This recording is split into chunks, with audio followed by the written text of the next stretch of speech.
Well, I could have predicted you'd say that as well. Arne, obviously the written reasons have come out from the FA today regarding your touchline ban. There is a discrepancy between what you're accused of saying and obviously what you say you said. How do you feel about that? And also, what are your thoughts on how the whole process has been handled? I think what I've said also in the written report, and I can say this one more time, that the moment it happened, I was quite emotional for everything what had happened in the last 7 or 8 minutes and maybe during the whole game. And I chose to go on the pitch instead of staying calm, stay inside and then talking to the referee, to Michael. Now, I don't have these same emotions anymore, so I think I should now set a better example than I set back then. And don't go into this situation again. I think it's clear what I've said and what Michael has written, what I have written. And I think Michael has been in the news quite a lot recently, and I don't think it helps if I add something to that now. Now I have my emotions under control. Well, we've spoken about the new format for the Champions League in the past. You've said that you weren't sure whether top spot in the league standings would be much of an advantage. So I just wonder, how much of an example is this tie of you not necessarily getting any advantage from what you achieved in the league standings? No, that's clear, because I see Paris St-Germain one of the strongest teams in Europe. And I think everyone agrees with me if you've seen them playing the last few weeks and the last few months already. So, but that can happen in the former format as well. So if you ended up number one, then there was always one team that ended up number two where you felt like, we're hoping not to get that team. So it can happen in this format as well. And I think it's a great fixture to look forward to for everyone who loves football. Both teams scored so many goals this season. Quite similar playing styles, maybe not completely, but the ideas are quite similar. Both teams like to have the ball. Both teams work really hard without the ball. So I can come up with 6, 7, or 8 similar things that both teams are doing.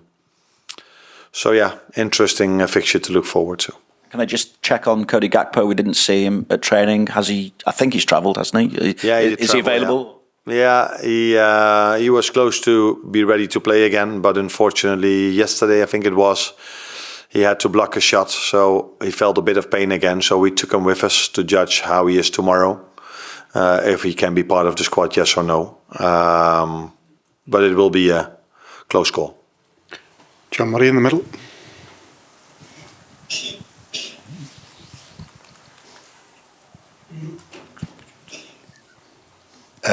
Hi, Arne. Do you feel, because of the form that PSG are in, that you have got the toughest draw that you could have got?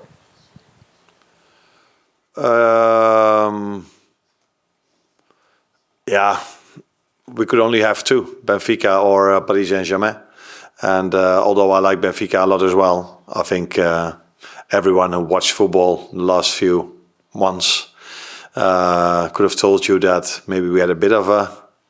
how do you say this? Now,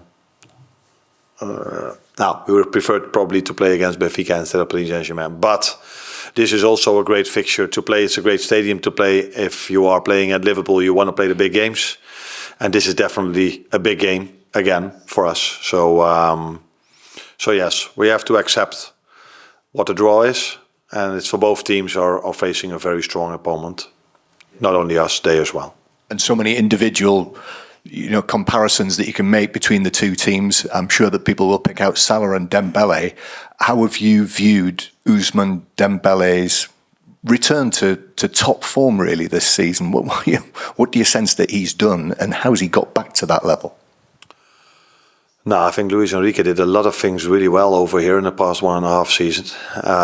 He really created in a few transfer windows a team where I think, I don't know him, I haven't asked him, but I assume that he's quite happy with what he created over here, not only in team performance, but also in individual performance. If you look at the quality Dembele brings to the team at the moment is impressive. So that is one of the many similarities there are. Both are having attackers in great form, scoring a lot of goals, and all the other things I just said. But it's clear that that Luis Enrique did a great job over here in the past 1.5 season, and he was already in the semi-final of the Champions League last season. And in my opinion, this team is even better than the one that he managed last season. Gentleman here, the front. Hello, Lagadeta, Georgia. As I know, in winter, Liverpool wants to buy Khvicha Kvaratskhelia, but for now he's player of PSG.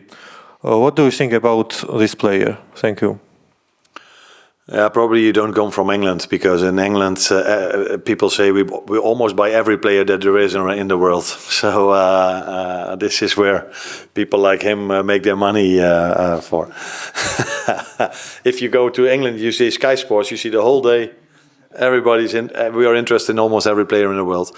It's a bit exaggerated, so I cannot talk about if we were interested, yes or no. What I can tell you is that he's a great player. He was in Spalletti's team from Napoli, which I love to watch when they were dominating the league in Italy and doing really well in Europe. I think they even faced Liverpool in that season. Yes. Yeah, so he's a great player. And Paris St-Germain has many of them, but he's definitely one of them. Miguel, the front.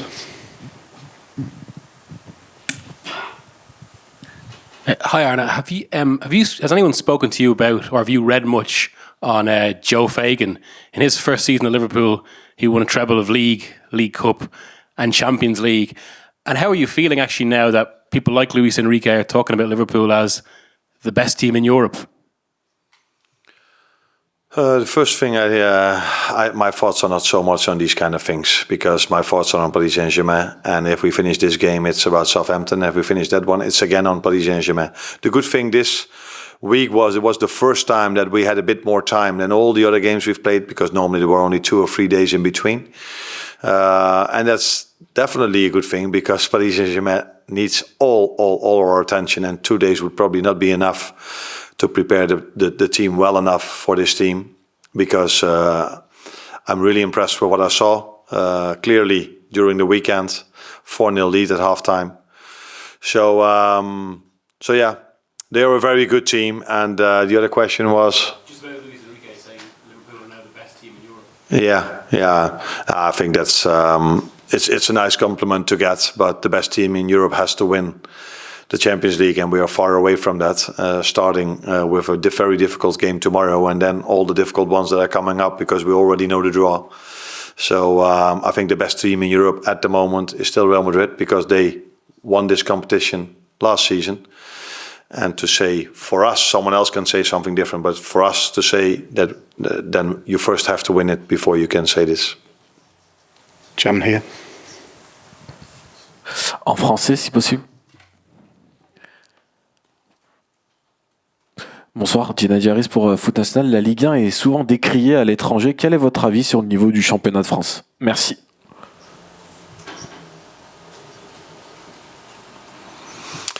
Yeah, that I don't understand, because I rate the French league quite high, because I've played quite a lot against French teams.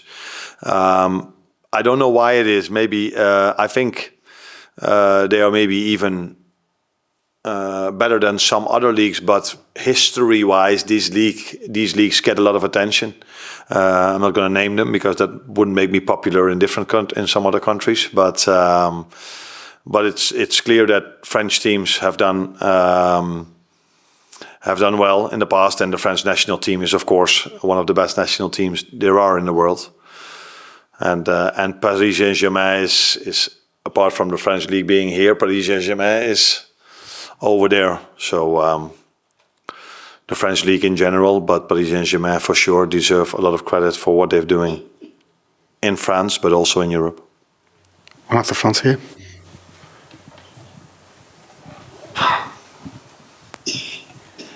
Bonjour coach, en français aussi, Saïd Hamda. C'est un match qui va se jouer beaucoup aussi sur les côtés. Tout à l'heure, Luis Enrique, un peu plus tôt dans la journée, disait que vous aviez 3 avions de chasse devant. Moi, je voulais vous parler des latéraux du PSG avec Nuno Mendes et Achraf Hakimi. Surtout Achraf Hakimi qui jouait extrêmement haut, parfois même au poste d'attaquant, et qui rentre aussi pas mal dans le milieu de terrain. Comment vous allez gérer Achraf Hakimi notamment? Merci.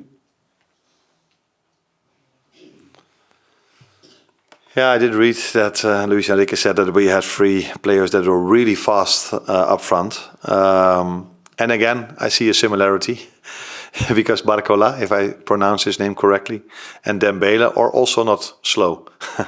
They are very, very, very, very fast as well, Kvaratskhelia. So, and then there's maybe their 4th attacker, which is Hakimi, because he's playing as a fullback, but he's all the time going up and down, up and down, up and down.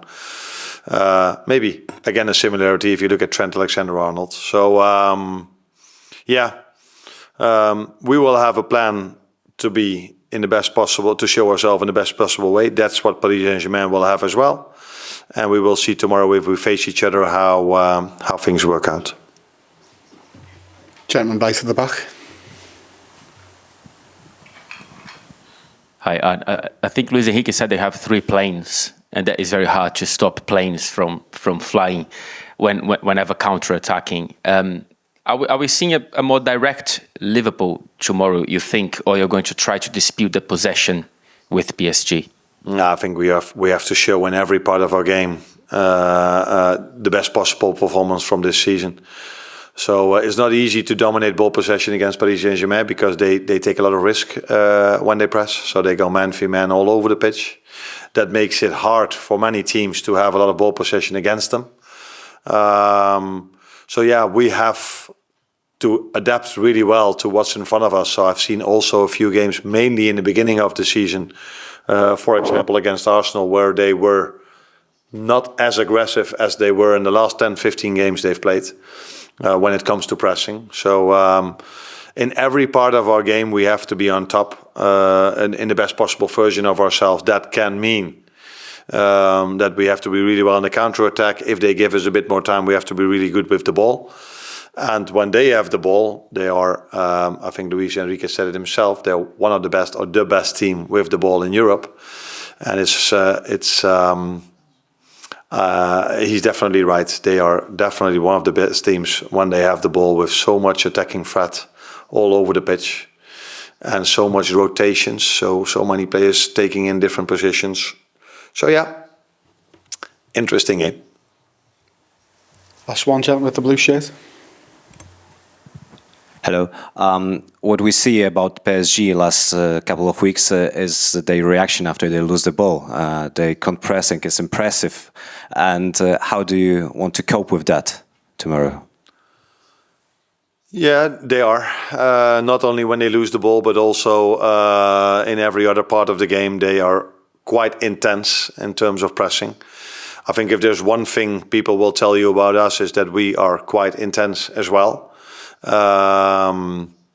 Maybe not always going man-for-man all over the pitch like Paris Saint-Germain does, but we like to press aggressive, and if we lose the ball, do the same as also. So, yeah, it's so difficult to judge before the game because, okay, they've played Lille, we've played Lille. They were already 4-0 up at half-time. I think we were 1-0 up at half-time. So that tells you how strong they are, but you cannot compare teams by that. So tomorrow we have to wait and see if they will be on top of us. And if they are, we have to suffer and we have to be like we were against City. Or hopefully we can hold the ball very well and we can play the similar style we've played for all the other games except for the City one. And that's us dominating ball possession. We will see tomorrow what the game will bring us. Thank you, everyone. See you tomorrow.